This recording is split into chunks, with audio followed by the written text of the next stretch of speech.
Dentro del curso de cálculo multivariable de la Facultad de Ingeniería Civil, vamos a trabajar el día de hoy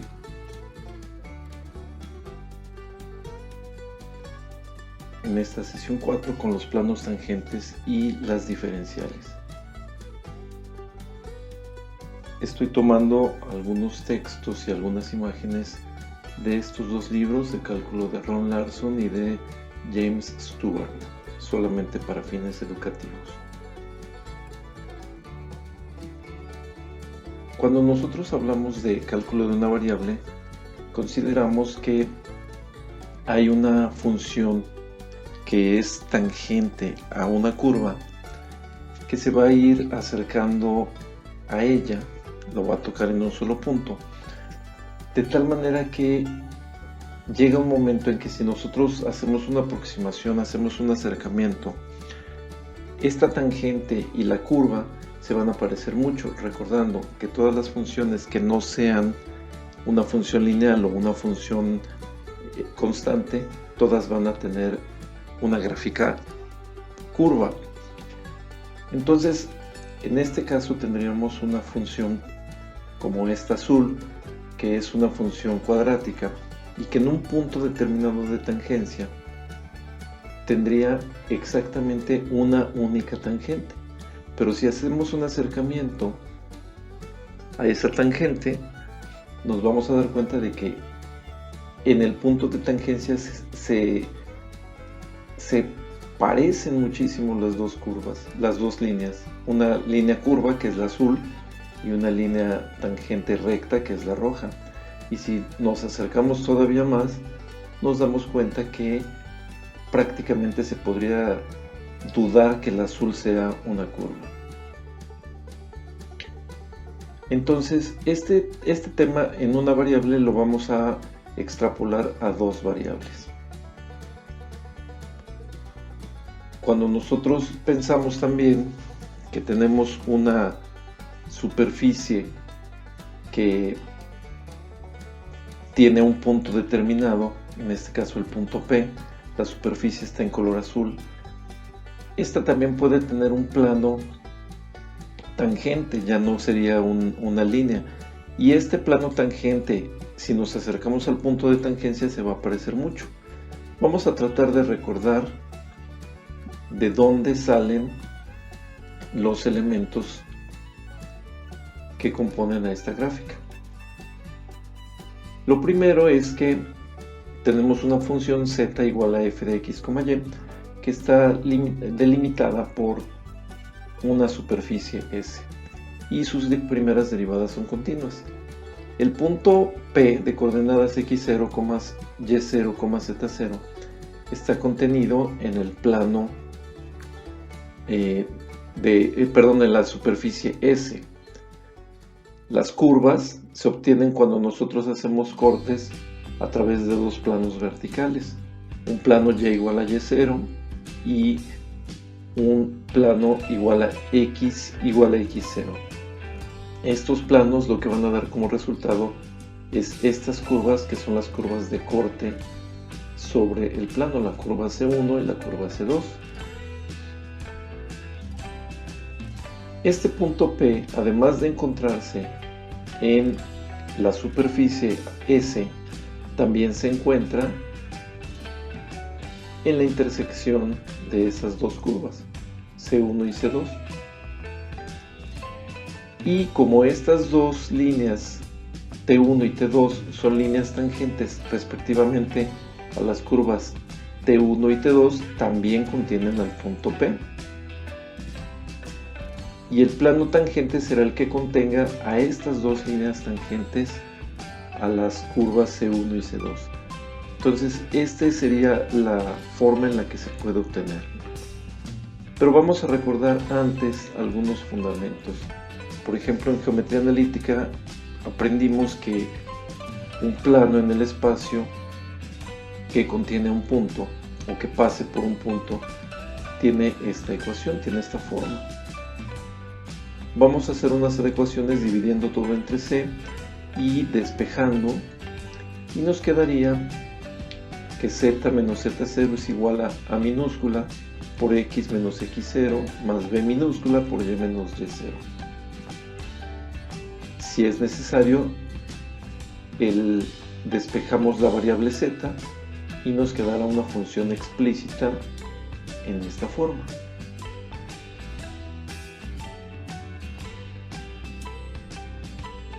Esta ecuación que acabamos de escribir representa el plano tangente en P.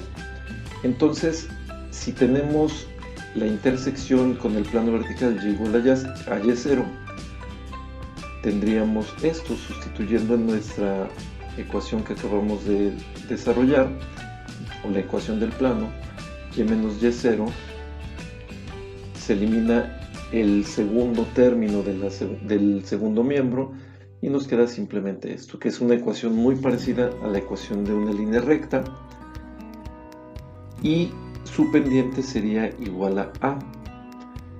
Pero sabemos también que la pendiente de una tangente es la primera derivada evaluada en x0, y0. Por lo tanto, el valor de A es igual a la primera derivada evaluada en x0, y0. Y de manera similar encontraríamos también el valor de B. Por tanto, la ecuación del plano tangente a la superficie z igual a f de x, y en el punto P de coordenadas x0, y0, z0 es esta que tenemos aquí. Es decir, las derivadas evaluadas en el punto P y los valores de z, x y y restados en las coordenadas del punto P. Veamos un ejemplo. Vamos a encontrar el plano tangente a este paraboloide elíptico, z igual a 2x cuadrada más y cuadrada, en este punto. Una aclaración importante es que si solamente me dieran los valores de x y y, 1 y 1, lo sustituimos en la función z y encontraríamos el valor que corresponde a esta variable. Entonces, aun cuando no me dieran todos los valores, yo puedo calcular el valor de z. La solución al problema sería esta consideración. Partiendo de esta función, su derivada con respecto a x es 4x, su derivada con respecto a y es 2y. Si sustituimos estos dos valores, x igual a 1 y y igual a 1 en las respectivas derivadas, obtenemos que la derivada evaluada en el punto 1,1 con respecto a x es 4, con respecto a y es 2. Y entonces hacemos esta consideración en la ecuación que se planteó en dos diapositivas anteriores. Sustituimos este punto y sustituimos también los valores de las pendientes, de las tangentes, y nos queda esto, que si lo simplificamos y lo reacomodamos, nos queda esta, que es la ecuación del plano tangente al paraboloide mostrado. Si nos damos cuenta, y como habíamos planteado desde el principio, al acercarnos, la función y el propio plano comienzan a aparecer dos planos paralelos. Vamos a verlo. En esta primera aproximación, en una escala que va en x y en y de menos 4 a 4 y en z de menos 40 a 40, veo que en esa primera aproximación no se aprecia que sean dos planos paralelos, se distingue perfectamente a la curva del plano. En esta segunda aproximación podemos darnos cuenta de que cambiamos la escala a la mitad en x y en y encontramos que se empiezan a aparecer. Pero si hacemos una escala todavía más pequeña entre 0 y 2 para x y y, nos damos cuenta de que no hay prácticamente una distinción, a excepción de los colores que se manejan, y que ahí es donde sí parecen coincidir ambos como dos planos paralelos, como podemos ver en este acercamiento a la figura anterior.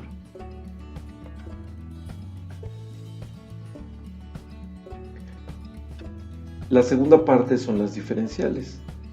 una función que es derivable para una función de una variable que es derivable, su diferencial se va a definir como una variable independiente más.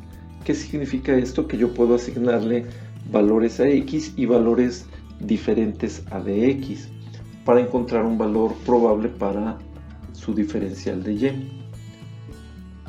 También hay una relación que existe entre delta x y dx que pueden considerarse iguales. La diferencial x puede ser igual al incremento delta x, pero esto no sucede en el caso de la y. La delta y nos representa el cambio de altura de la curva y dy nos representa el cambio de altura de la tangente. Entonces podemos ver esto. En este caso, al asignarle un valor a x y luego aumentarlo en delta x, encontramos que esto se va a ir a determinarnos la altura de la curva. Pero en el caso de que nosotros consideremos el valor de y, no son iguales. Uno se va hasta la curva y el otro se va hasta la recta tangente.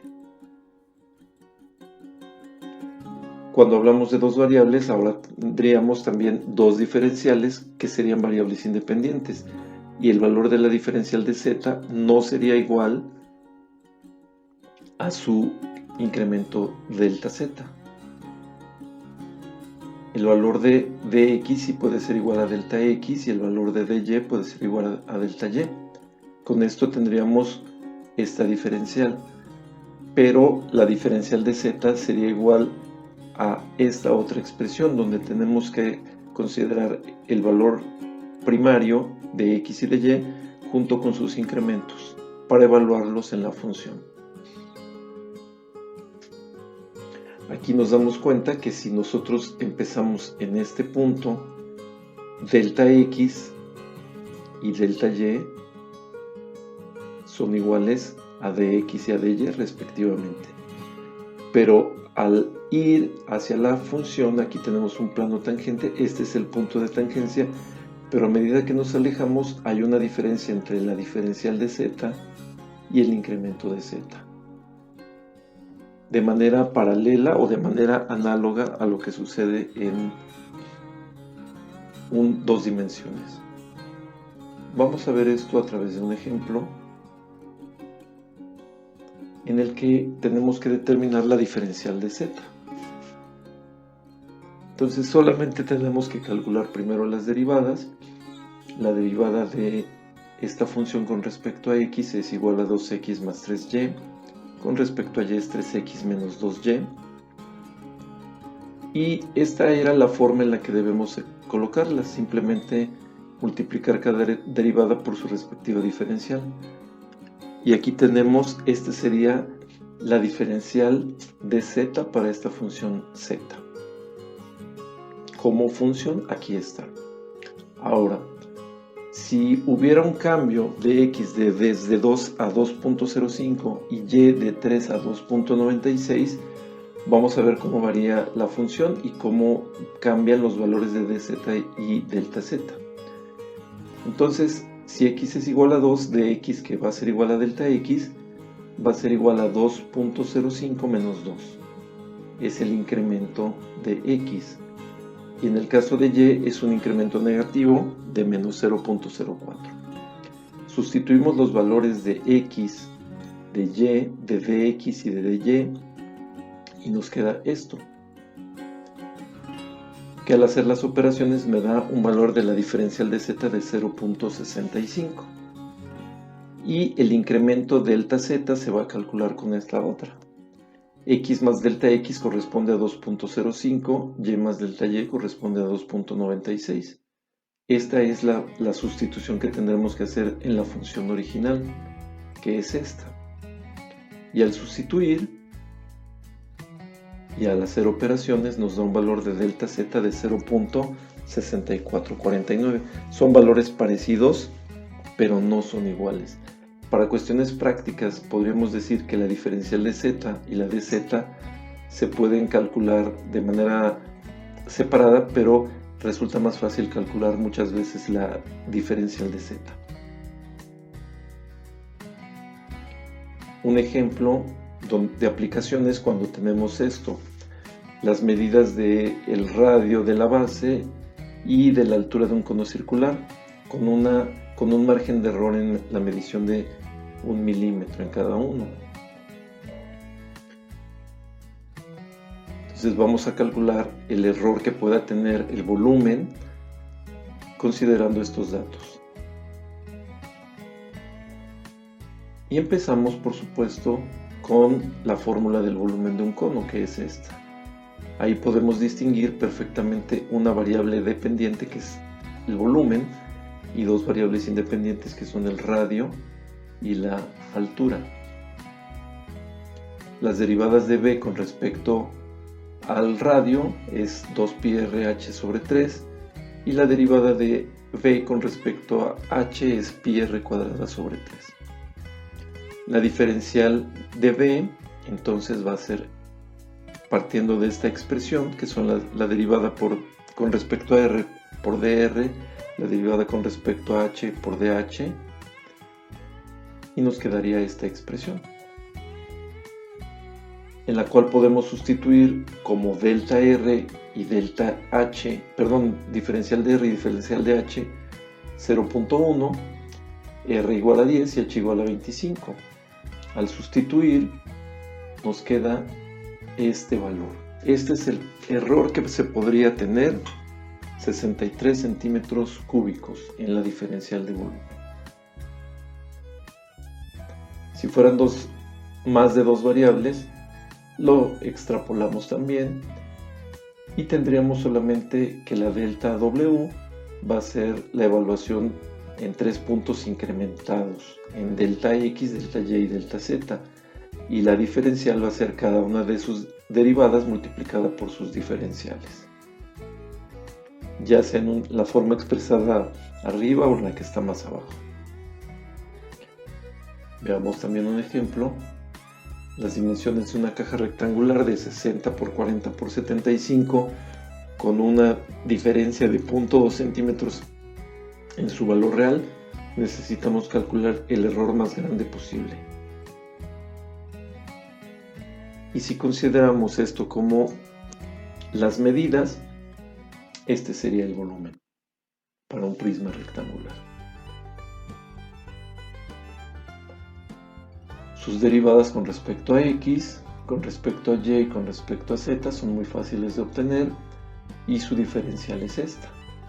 Sustituimos los valores de las derivadas y ahora sustituimos los valores de las medidas y de las diferenciales. Y con esto tenemos una diferencial de volumen de 1980 centímetros cúbicos, que aparentemente es muy grande porque son casi 2 litros, pero es un pequeño porcentaje comparado con el total de la caja, corresponde solamente al 1.1%.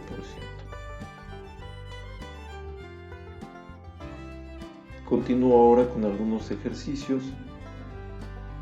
Determinar planos tangentes.